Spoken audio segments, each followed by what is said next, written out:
Chers amis, bonsoir. Pour ceux qui ne me connaissent pas, je suis Yann Bertou. N'hésitez pas à mettre un petit pouce bleu, de préférence à l'endroit, et à vous abonner. Bon, voilà. Alors là, je vais vous parler d'un problème que j'ai subi il y a fort longtemps, mais j'ai vraiment besoin d'en parler, et puis il faut en parler, et puis si vous êtes plus jeune et que vous aussi êtes victime de ce problème, parlez-en, brisez la loi du silence. Ne pas se laisser faire, bon, ça c'est facile à dire. Selon les conditions, ça peut être plus difficile. Mais quoi qu'il en soit, parlez-en, parlez-en, avant qu'il ne soit trop tard. Ça peut aller loin cette merde. Je vais vous parler de l'année où j'ai été victime de harcèlement scolaire. Enfin bon, c'était pas une année, c'était 6 mois. Mais je peux vous dire, c'était les 6 mois les plus longs de ma vie. Vous savez quoi? Si je me retrouvais en prison pour 6 mois, je pense que le temps me paraîtrait beaucoup plus court. Voilà ce qui s'est passé. L'histoire se déroule en 2001. Je quittais le collège, le cycle d'orientation en Suisse. En France, c'est le collège. Enfin bref, nous en Suisse, on appelle ça la neuvième. En France, c'est la troisième. Enfin bref, c'est l'équivalent, à peu près. Donc, je sors de la neuvième. Et là, j'avais pour ambition de faire un apprentissage de mécanicien de précision. En fait, c'est l'usinage de pièces et puis tout ça. Utiliser des machines-outils, la CNC, tout ça. Ouais, ok. Bon, à l'époque, je fumais peut-être un peu trop des bédos et tout. J'étais pas forcément en parfaite condition pour étudier, mais ça n'excuse rien. Et puis s'il n'y avait pas eu cette merde, j'aurais peut-être continué l'apprentissage et aujourd'hui j'aurais un diplôme. Donc voilà, donc merci à ceux qui m'ont fait subir tout ça parce que grâce à eux, ben voilà, enfin pas forcément que grâce à eux, hein, il y a peut-être eu d'autres facteurs, hein, mais voilà, bon bref, on va arriver comme ça. J'arrive en 2001 à une école, ça s'appelle l'école de mécanique, ça s'appelle le CFPT aujourd'hui, avant c'était le CEPTA. C'était, en fait, c'est l'équivalent pour les Français du lycée technique. Là où vous faites un bac technique ou comme ça, un BEP ou un BTS. Bref, là c'était un CFCO, une matu. Bon, j'en ai pas de CFC, j'ai pas de diplôme. Alors voilà, c'est pour ça que je galère un peu pour un boulot comme j'ai envie et puis que c'est un peu la merde. Mais bon, c'est pas forcément que de la faute de ces fils de pute. Voilà. Enfin, même s'ils sont quand même pour quelque chose, ces connards. Mais putain, j'ai pas oublié ce qu'ils m'ont fait subir, les salauds, quoi. Voilà, en fait, c'est pas la première fois que j'ai été discriminé, entre guillemets. C'est arrivé l'année d'avant, plus celle d'avant, plus encore celle d'avant, plus encore celle d'avant. En fait, dans les années 90, j'habitais dans un petit village en Haute-Savoie. Euh, il y avait une école cocon un peu. Voilà, j'étais différent, mais tout le monde me connaissait, ça passait un peu. Alors, bon, il y en a deux, trois qui me chicanaient, mais c'était pas méchant. Puis il y en a deux, trois qui se faisaient cogner aussi pour m'avoir chicané. Mais voilà, je veux dire, j'avais ouais, des mauvaises notes, même si en CM1 et en CM2, c'était quand même moins pire. 6e, 5e, pas terrible. Là, j'ai été victime de harcèlement, mais bon, c'était quand même moins grave que ce qui s'est passé cette année-là. Non, en fait, voilà, ma différence faisait régulièrement de moi la tête de turc des autres élèves, mais cette année-là, ça s'était particulièrement mal passé. Il y avait des mecs, des gars, c'est tous des gars d'origine étrangère. Bon, après voilà, je suis pas raciste, hein. D'ailleurs, j'ai toujours fustigé les racistes. D'ailleurs, ceux qui me suivent régulièrement sur Internet le savent bien. Enfin bref, ces gars-là, à l'époque, en fait, sur le moment, j'étais à fond dans ma période métal. Et puis pour ces connards, qui voyaient pas plus loin que le bout de leur nez, pour eux, un métalleux, c'était un facho. Et puis bon, on arrive et tout, je voyais des gars plus âgés que moi. Moi, j'avais 16 ans à l'époque, eux, ils avaient 20 ans. Et, euh, et là, on était en méthode, un cours qui s'appelait la méthodologie. C'était le fait d'apprendre à apprendre, enfin, on va pas s'attarder là-dessus. Et puis, dans les cours, fallait faire des exposés. Hum, Très bon. Voilà, fallait faire des exposés. Et, euh, et puis, justement, la prof, elle parlait des exposés qu'avaient fait certains anciens élèves. Et puis, il y en a un, et puis elle dit, ouais, il y en a un, il a fait un exposé sur Néo-Metal et tout. Puis moi, je fais, ouais, c'est de la bonne zik, ça. Grossière erreur.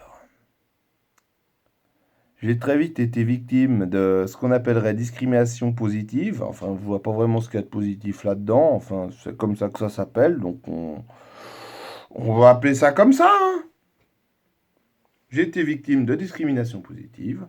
J'étais un métalleux, donc forcément, j'étais un facho. Je me suis fait traiter de nazi, tous les noms. En fait, ce jour-là, il y avait un gars, un mec qui est un peu plus âgé que moi, et tout. Il commence à rigoler en me regardant. Je me suis dit, oh, celui-là, ils ont me chambrer. J'étais vraiment loin d'imaginer ce qui m'attendait. Très, très loin. Le lendemain, deuxième jour.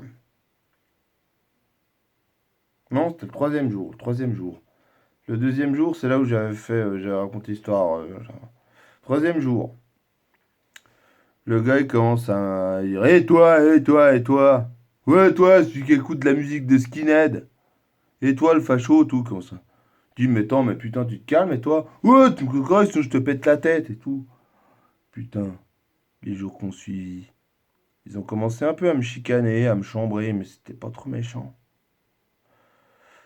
Un mois s'est écoulé, un mois et demi. Et ensuite, je vous raconte pas ce qui m'est arrivé. Je vous raconte pas l'enfer que j'ai vécu. En fait, il y avait les cours pratiques et puis les cours théoriques. C'était un apprentissage en école. J'ai pas fini d'ailleurs, vu que j'ai fait que 6 mois. À l'atelier, je me faisais emmerder, insulter, taper dessus. Il y en a, je m'en souviens, il y en a un, il avait la petite burette d'huile, et puis il me giclait avec, comme ça, avec la burette d'huile. Il y en avait un autre, puis pendant les cours théoriques, c'était pas mal aussi. Le seul moment que je redoutais, c'est si le prof devait sortir, genre pour aller pisser, ou comme ça, ou pour passer un coup de téléphone. Putain, je dégustais, hein. Les gars, en fait, savoir, j'avais 16 ans à l'époque. Le gars qui me faisait chier, celui qui était vraiment le leader de ceux qui me faisaient chier, il avait 20 ans.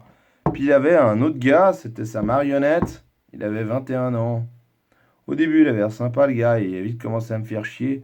Je me prenais des pains dans la gueule, des coups de pied, des baffes.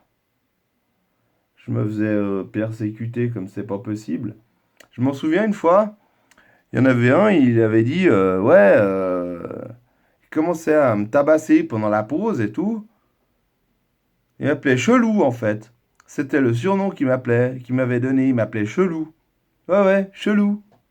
Louche.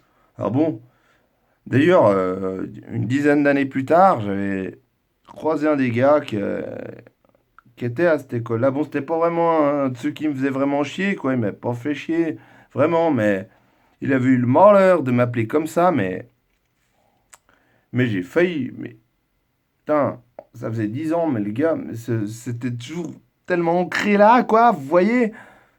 Le gars, je dis, mais putain, il m'a. Non, mais sérieux, quoi, le gars, j'ai chopé, je dis, putain, mais mec, avise-toi encore une fois de m'appeler comme ça, mais ça va carrément chauffer pour ton grade, quoi. Mais comme j'ai chopé, comme ça, il s'est dit, ouh là là, non, c'est bon, j'arrête, c'est mieux pas. Non, mais c'est même pas le sobriquet en lui-même que je peux pas supporter. Mais c'est les souvenirs qui y sont liés. Parce qu'à l'époque, ces fils de pute, ils m'appelaient Chelou. Ils m'appelaient Chelou. Des Chelou! Puis justement, ceux qui me faisaient chier, ils faisaient Chelou, je suis là. Ils me tabassaient, ils me frappaient. Oh, ils m'ont fait des belles saloperies, hein. En fait, il y en a même un, une fois, il m'avait vidé l'eau du bang sur la gueule. Et vous savez, l'eau du bang, ça sent pas super bon, hein. Tous ceux qui ont déjà smoké le bang, ils savent de quoi on parle, hein. Putain, les fils de pute, va. Et puis, mais putain, ce connard, maintenant, il paraît qu'il a une famille. Ah bon, parce qu'en plus, oh, putain, on aurait dû lui faire une vasectomie à celui-là pour qu'il se reproduise, hein. Mais putain, si j'apprends un jour que son gamin, il a fait chier le mien, mais putain, mais c'est lui que j'ai tabassé, hein. Putain, le mec, maintenant j'ai grandi, je me suis aguerri. Non, mais sérieux, quoi. Putain, en fait, c'était un véritable enfer, quoi. J'avais la boule au ventre comme ça, mais c'était horrible. Vous imaginez pas ce qu'ils m'ont fait subir. Putain. Il est arrivé, il fait Chelou, je suis là. Puis il commence à me tabasser, à m'emmerder, à me faire des crasses. Et puis il y avait toujours l'autre, celui qui avait 21 ans. Moi j'avais 16 ans. Putain, puis lui, il m'avait foutu des castagnes. En plus, regardez là, regardez bien sur ma tronche là. Vous voyez les cicatrices là? Vous voyez ça? En fait, j'avais beaucoup de boutons à l'époque, à cet endroit-là. Et puis cet enculé, il est arrivé comme ça, une fois, il m'a foutu une pêche ça, en plein dans la tempe. C'est prudent ça. Putain, ça a éclaté le bouton, tout, ça m'a fait. Ça a tout éventré comme ça pissait le sang et tout. Oh putain. Aïe, aïe, aïe, aïe, aïe. Aïe, aïe, aïe, aïe, aïe. Oh putain, non. Vous savez que j'en fais encore des cauchemars, hein. Un moment, j'hésitais même à me suicider. Et s'il n'y avait pas un gars que j'avais rencontré en allant me promener un soir, il devait avoir à peu près l'âge que j'ai aujourd'hui, il m'a dit, ouais, tu vas faire quoi là? Je lui ai dit, bah, je vais sauter du pont, je peux plus vivre ce que je vis. Puis il m'a dit, mais tu vis quoi? Il se passe quoi? Moi je lui ai dit, ben, parce qu'il y a un pont vers chez moi, j'ai une cinquantaine de mètres de hauteur. Bon, sauter, vous tomberez dans le Rhône, mais bon, vous serez pas forcément mort, mais vous pouvez aller un peu plus loin, puis tomber dans la forêt, et puis bien vous cracher, quoi. Bah, j'étais bien décidé à sauter de ce pont. Ils m'ont tellement fait chier, ils m'ont tellement fait souffrir. En plus, quand vous avez 16 ans, on vous fait un truc comme ça. Le mec, quoi. J'ai failli me suicider, quoi. Enfin bref, il m'a expliqué, il m'a dit, écoute Yann, à ce que tu vis, c'est pas possible. Alors, reste pas dans cette école, écoute, pars, sinon ça continuera, ils continueront à te faire chier, ou alors flinguer, j'en sais rien, mais... Et flinguer, pour après, dans un casier, des problèmes. Bon, j'avais pas encore la majorité pénale, mais si j'avais pris un revolver, puis que j'avais tué quelqu'un, je sais pas, ça aurait pu aller mal. Ou alors sinon je serais sorti de mes gonds, puis je l'aurais tabassé à mort, le gars, à coup de dogue dans la gueule. Non, mais j'étais pas... Ils étaient trop nombreux, ils avaient 21 ans et tout. Puis il y en avait un autre aussi. Alors lui, il soufflait un peu le chaud et le froid, mais c'était quand même un sacré enculé, tu sais. C'était un grand balèze comme ça. Et puis le mec, tout, ouais, il me rabaissait un peu, il disait, ah, retourne chez ta mère et tout. Vraiment. À l'époque, en fait, c'était ma mère qui venait me chercher parce que je n'osais pas trop prendre le bus à l'époque parce que j'avais eu des emmerdes avec un autre gars et tout qui était susceptible de prendre le même bus. Enfin bon, c'est une autre histoire, on va pas s'attarder là-dessus. Mais j'avais subi l'année d'avant, mais à côté de ce que j'ai subi cette année-là, c'était 6 mois, mais c'était les pires 6 mois que j'ai jamais vécu de ma vie. Et vous savez qu'il y a des jeunes qui sont suicidés pour ça. Alors là, je m'adresse aux parents de jeunes, mais aussi aux jeunes qui seraient susceptibles de s'attaquer comme ça. Mais je vous dis pas, hein. Et heureusement pour moi qu'il n'y avait pas les réseaux sociaux à l'époque, hein. Bon, c'est en 2001, il n'y avait pas Facebook, il n'y avait pas tout ça. Putain, heureusement pour moi, hein, parce que sinon, ils m'ont encore fait chier une fois de retour chez moi. À l'époque, au moins, il n'y avait pas les réseaux sociaux, ben voilà, il te faisait chier, il te faisait chier. Mais après, voilà, quand tu étais rentré chez toi, il te faisait plus chier. Putain, qu'est-ce que ça aurait été? Qu'est-ce que ça aurait été? Non, non. Sérieux, si vous avez des enfants, mettez-les bien en garde contre ça. Et que s'il y a le moindre problème à ce niveau-là, qui, qui vous en parle tout de suite. D'accord? Promettez-le-moi, je vous en supplie. Je vous en supplie. C'est dans l'intérêt de vos enfants. Et si vos enfants, ils font chier d'autres élèves et que vous l'apprenez, sanctionnez-les à la hauteur de leurs crimes. Et montrez-leur cette vidéo. Parce que s'il n'y avait pas eu ce gars, s'il n'y avait pas eu ce mec, je me serais suicidé à 16 ans. Remarquez Yann Berthoud, 1985, 2001. C'est ça qui serait écrit sur ma tombe. Bien, hein? Bien, hein, ça. C'est beau le harcèlement scolaire. C'est très beau. C'est génial.